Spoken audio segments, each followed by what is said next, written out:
Hi there, my name is Mr. Walker and I'm from Park Primary School. And I am Miss Sam and I am also from Park Primary School. Now, today Miss Sam and we've been having a bit of a discussion about reading. A lot of the questions that we get the children to answer, you guys, a lot of the questions that we get you to answer, well, I mean, the answers are just there. Yeah, it may be you may need to use your inference skills to get the answer. This is true. Sometimes the answer's just there. It's like, find and copy question. It's in the text, we get it. But we were talking about that we don't really have a lot of time in our reading lessons to just ask the questions ourselves. So you guys, we don't have a lot of time for you guys to ask the questions. That's right. And sometimes that is a really important part of being a reader. And there are certain kinds of book which are especially designed to promote your thinking. My favourite kind of books. We have discovered that there can be some really deep thinking happening from picture books. And picture books cover some really vast themes, actually. And sometimes it's even better when there are no words at all, because then we really do have to do some deep thinking. And actually, everyone is enjoying the picture books, so I feel that's a good thing. So today we wanted to spread the love a little bit, and we want to make sure that we all get the chance not only to read texts in the way that we've been doing in some of our other videos in school, but also to look at the way that we read image. And that is also another part of what develops you as a reader. Reading is beyond just text. Reading, there are many, many literacies, and we want to develop all of them. And that's what we're going to do today, aren't we? That's exactly what we're going to do now, today. We've got a very large whiteboard to share with you. We do, and it might cover Mr. Walker's face. Well, we hope not. I might just peep out the side like a little egg. What does it say on here, Miss Sam? Okay, so there are 4 different ways that we are going to be looking at and exploring, creating questions about these pictures in the picture books. So the first way, questions we can answer. So first of all, we're going to start looking at these pictures and we're going to see questions that we can answer by what is in the actual picture. The second strategy is things that you have noticed. We are then going to start looking a little bit more at the unusual. So what is unusual about the picture? What do we notice about it? The third strategy is we're going to be making connections, my favourite thing to do. Okay, so we are going to be making intertextual connections, and we are also going to be making personal connections. You may remember that if you watched the Year 5 video on essentially making connections. And the fourth one is wonders and what ifs. Now let me explain that a little bit. So these are the kind of questions that actually don't tend to have a right answer. So they're questions that always start with like I wonder or what if. Okay, and that's the kind of questions that we have really cool discussions about. Here I am. So I think we're going to keep this next to us, and the way that this video is going to work is, to begin with, we're going to look at some images from some different picture books, and we're going to go through this process and we're going to think about some questions that we can answer together just by looking. As you say, we're going to notice some details and see if I notice different things to Miss Sam. We're going to talk about connections. So a lot of the research about what makes a good reader talks about this idea of blethering, which is the idea of talking about books. Book talk really develops us as readers, so we'll make sure there's some of that as well. Finally, we'll make some philosophical inquiry questions too. My favourite kind of question. Oh, you love an inquiry, don't you? I do. Now, we're going to start by doing maybe 3 of these with you. So we're going to get this book. The first one here is from a book called, what's it called? ACultivated Wolf by Pascal Biet. Now, we want to share this image with you. I might put it to the camera now, and then I'm going to let you have a really good look at it while we're talking. So we've got quite an interesting scene in the countryside with some woodland creatures. So let's have a look, Miss Sam. So, questions that we can answer. Okay. First of all, what's going on? What can we just see here? Okay, so I can see that there is some animals at the front of what looks like a barn to me. So there is a cow, a duck, and a pig. They seem to be reading, enjoying books of some kind. Yeah, books. There are some apples, so they're having a nice little snack. I was going to say, because it does look nice, and they look like they're getting on. These three creatures, they don't seem threatened by each other. No, they seem pretty comfortable in each other's company. Yes. What about this guy? I mean, I'm noticing he's a distance away, and it looks like he's peering out from the bushes. Yeah. He's very much not a part of their scene. We know that there is a wolf. That's right. We know there's a wolf. We also, I mean, it's safe to say that as well, because we know what the title of the book is. Of course, A Cultivated Wolf. Yeah, so it's safe to say that that is the wolf. And the wolf, we know, is looking at the other animals. That's pretty much what we can tell from this. Do you know what I'm thinking, Miss Sam? What are you thinking? Normally, when we've heard tales about creatures like wolves and foxes, because we've looked at them in some of our other videos, haven't we? I'm used to seeing them in forests. Yeah. It's strange to see a wolf out in the open in the countryside like this. It is. It's a weird thing I've just sort of... So is that something that you've noticed? Is that moving on to our next strategy? That's something that I've noticed. I've noticed that the setting here just looks like open hills and countryside. And I've noticed that there are only 3 apples. Which means this one definitely so isn't part of that. That's right. So maybe... Yeah, it's not like he's just on his way to go and meet his pals at this point, or... Okay. Or if he is, he's got quite a nasty surprise waiting for him, because they obviously haven't thought about him. No. What else do we notice? I can see that he's leaning on a wooden fence. Yeah. It must be behind that. So there's a boundary. So we know that there's a boundary of some kind. That could be maybe to keep other things out. Oh, it could be. Maybe. But at the moment, there's not much more. That's pretty much it in terms of other things I've noticed. Any connections, Miss Sam? Well, you've already started by making a connection. I tried to stop myself. I know, but it's hard. It's difficult. Because, as you know, we don't come to books empty. We come with the different texts that we've read before. Now, we know that generally, wolves... Oh, yes. I mean, wolves in stories don't really have good reputations, do they? No, they're villainous. Exactly. So I'm thinking specifically of like Little Red Riding Hood. Oh, of course. Yeah. So I'm thinking of that, and I'm automatically thinking that the wolf is the villain.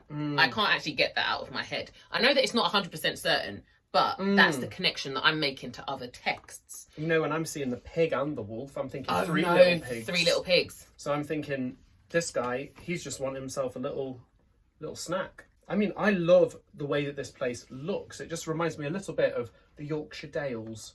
Oh. You know, it kind of looks like a very peaceful, chilled out scene. I can see no pollution in the sky. It just looks all kind of chilled and relaxed. So it surprises me if this just turned into some sort of violent sort of story with this wolf attacking people. I'd be very surprised to see it in a place that looks as peaceful as this. It does look quite serene, doesn't it? Feels like a happy, serene mood. Yeah. And I see what Mr. Walker's just done there is make a personal connection. Oh, that was very personal to me. I spoke about Yorkshire. You might be able to tell by his accent. Hey. There you go, lad. So I think we've made some intertextual connections there, and I think we've made some personal ones. Let's think about some wonders and what ifs then. I mean, for me, the thing that stuck with me, and this is why it's always good to do this with a friend. Right. When you started speaking about the way that wolves are shown in these stories, it really made me think about the way that in picture books, do we change the way people feel about animals by the way that we turn them into characters? So does the way that a fictional wolf gets shown to children make us scared of wild animals? That's very interesting. You know, because sometimes children get quite scared of nature. Do you get scared of nature? Is it because of these books? Have we scared you? We hope not. That is very interesting. I'm trying to think. What if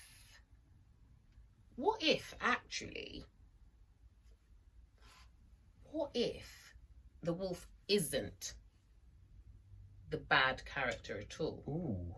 And what if we are looking at it with biased eyes? With biased eyes. Yes. So what if actually these 3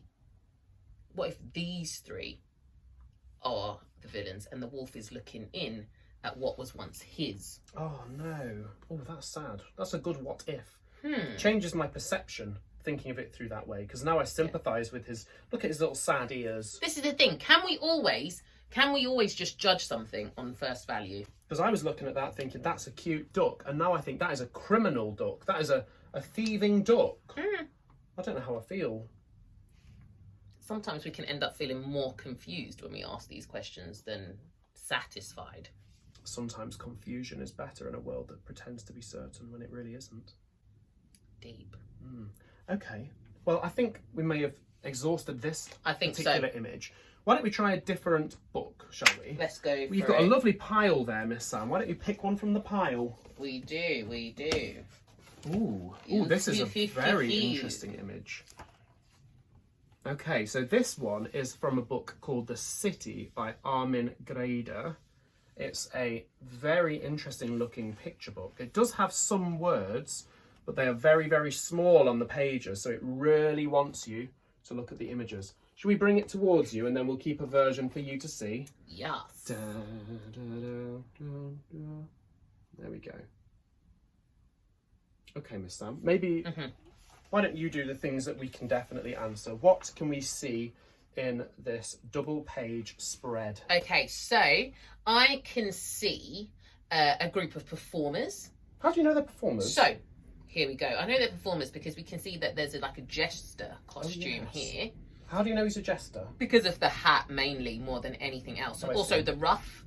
Oh yes. That ruffle collar. So jester hats usually have like 3 pointy parts to them. Got you. And I can also see a mask. So so it could be maybe some kind of masquerade type thing. And I can see someone playing what I think might be a lute. Oh yes. Yeah. So, and it also tells me that it may not be. It's either they are dressing up in a different time, or I don't know that. This is not questions we can answer. I don't know. I'm moving on now, I think. Okay, well, let's stick with what we definitely know. Yeah, we definitely know that these are a group of performers. Now, when I look at this expression over here, now that is a very interesting expression. And I know it's sometimes hard to read faces, but I can definitely say that that does not look like a very welcoming face. No. I think she looks a little bit threatened. I think it's a lady, isn't it? A woman. I'd say so. I think she looks... Oh, yes. No, there's you can something going on with her hand. I can see that she's holding her cloak around her at that point. Now, we can't interpret that too much at this point, but I can see that she's holding it to her, and I can see that she is not smiling, whereas these performers are smiling. That's interesting. It seems an interesting juxtaposition, the way that those two images are set together. Shall we have a look at things that we've noticed then? Okay. So can we talk more about this? Because essentially it's almost like she is making sure that she doesn't want to be open. She looks like she's protecting herself. Exactly. So I've noticed that. That's pretty unusual for me because, like you said, it doesn't match what she's seeing. Because this doesn't look particularly threatening to me. No, even though it's a group of 5 people, even if it was 5 strangers, I've noticed that because they are smiling, to me at least, it feels welcoming. So this is unusual. It feels like there must be more of a story behind it. Exactly. What does it make you think of to start making some connections, Miss Sam? Making some connections. I'm thinking of fairy tales, to be honest. Oh, I see. Okay. Yeah, and the queen in Snow White transforms herself into an old woman who sells apples, and then you've got the witch in Hansel and Gretel who pretends that she's all nice and actually she isn't. So that's the kind of connection that I'm making with other texts. That's interesting. So you're making connections to texts. For me, it made me think about, if I'm being very honest, and we always want to be honest, her body language reminds me of body language that I've seen people have. Like whenever I've seen people kind of make themselves small and gather their clothes around them like this, it's often, to me at least, it seems as if they're trying to make themselves invisible because they don't want to be spoken to. And that, I don't know, a little bit, that sort of matches what's happening here. Yeah. She doesn't want to speak to them even if they look friendly. But again, that's just my interpretation. I don't know that for sure. True. So you're making the personal connection, and you're perhaps not seeing her as threatening, maybe as I am, because I'm making that intertextual connection. I think she looks vulnerable. Interesting. Yeah. I don't think they will threaten her, but I think she still feels and looks vulnerable. An interesting connection. Yes. Miss Sam. Wonders and what ifs. Okay, so if we're thinking about things such as protecting yourself and making yourself invisible, maybe you could wonder, why do people sometimes feel the need to hide themselves? That's a good question. I wonder what it would be like if no one hid anything about themselves. That is very interesting. Would the world be better if we were always open with one another? Or do we need to sometimes hold things back and have things that only we know? That's really interesting. I guess if I'm thinking of a sort of what if question, my what if is, would these smiling people still be smiling if they were the ones on their own? Interesting. So do we need other people? Like, is it the fact that they are together that is making them smile? And is she not smiling because she is alone? Good questions. Really good questions. Isn't it amazing the sort of deep conversation that we can have purely from looking at images? Yeah.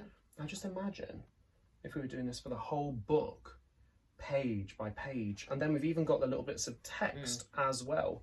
What a deep thing it is to read a picture book, Miss Sam. It is. And I think slowly our thoughts would go on this journey. It changed quite a lot. Now, good people, I think you've seen enough of how to do this. So to remind you one last time, the 4 things that we do. Shall I get the board? Would you like to? Would you like to hold it? I'd like to hold the board, actually. It is rather large. I'm going to have to bring you ever so slightly this way and up. There we go. So, number 1, whenever we show an image to you now, we'd like you to jot down some questions that you can answer. Questions that you can ask, but the answer is there in the image. Number 2, we want you to write down some of the things that you have noticed. Now, it's especially good if you notice things that other people have not noticed. Number 3, we would like you to make some connections. Just like Miss Sam did, just like I did. Those connections might be to other books that you've read. It might be a connection to another film or something that you've seen, maybe something you've seen on YouTube. Or it could be a connection to things that you've experienced in your life, such as when I'd said about seeing somebody in the street who held themselves in the same way as the lady in the image. Your personal experience can also be a connection. Finally, we'd like you to write down some wonders and what ifs, questions that has made you think, which are big, deep questions inspired by the deep reading that you've done of the images. It's going to be a really interesting activity, Miss Sam. I almost feel jealous, you know, that we're not going to get to see what they come up with. Oh, I know.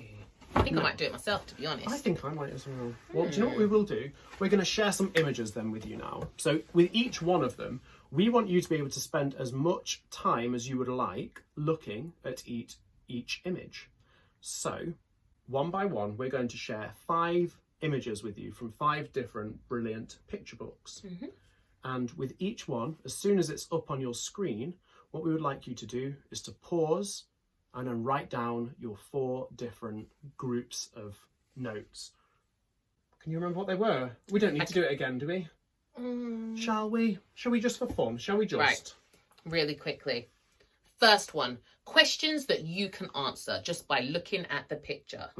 Number 2, these are, what things do you notice? They may be unusual. Number 3, what connections can you make?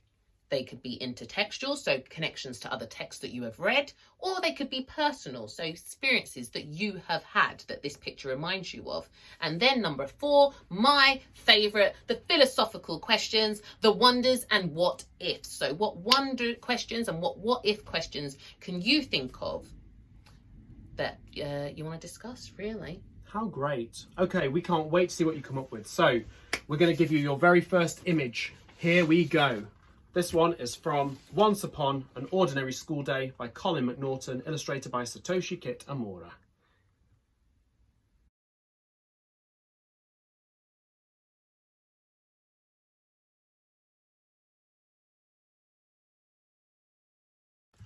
And the next one. Okay. And next up we have And next up we have a picture from the book Borka, written and illustrated by John Birmingham.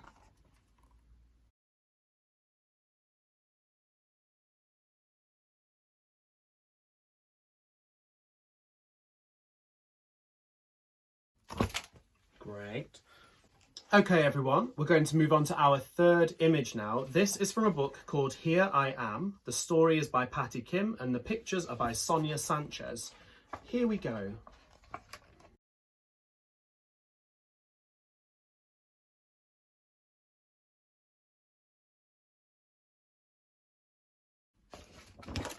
The fourth one is a picture from the story Whizzle by William Steig and illustrated by Quentin Blake.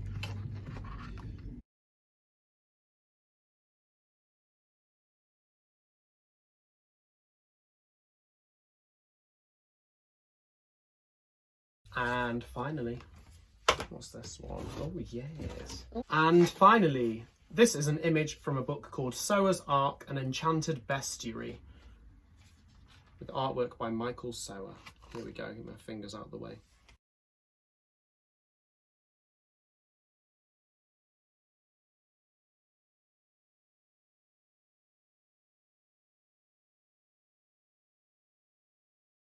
Okay, everyone, well done. We hope that you've enjoyed digging deep and really getting stuck into these images. Reading images is another form of reading. Visual literacy is another form of literacy. And all of these things are going into your pot of articulate life. And I'm stirring it. Miss Sam, would you like to join me? Get your ladle of literacy. There we go. It's been great learning with you. We're going to keep on stirring. It's been great learning with you today. I've been Mr. Walker from Park Primary School. And I've been Miss Sam, and I'm also from Park Primary School. What are you going to do now, Miss? I think I'm going to read a picture book. Are you really? Which one? I don't know. Probably this one, is it? You going to read that one? I might read Sower's Ark, actually. Oh, are you really? Yeah, that picture's got me thinking that it could be quite interesting. Well, I enjoyed analysing this so much just from the images, so I'm going to read Here I Am by Patty Kim with pictures by Sonia Sanchez. Bye, Okay. guys. Let's go. Have a nice evening.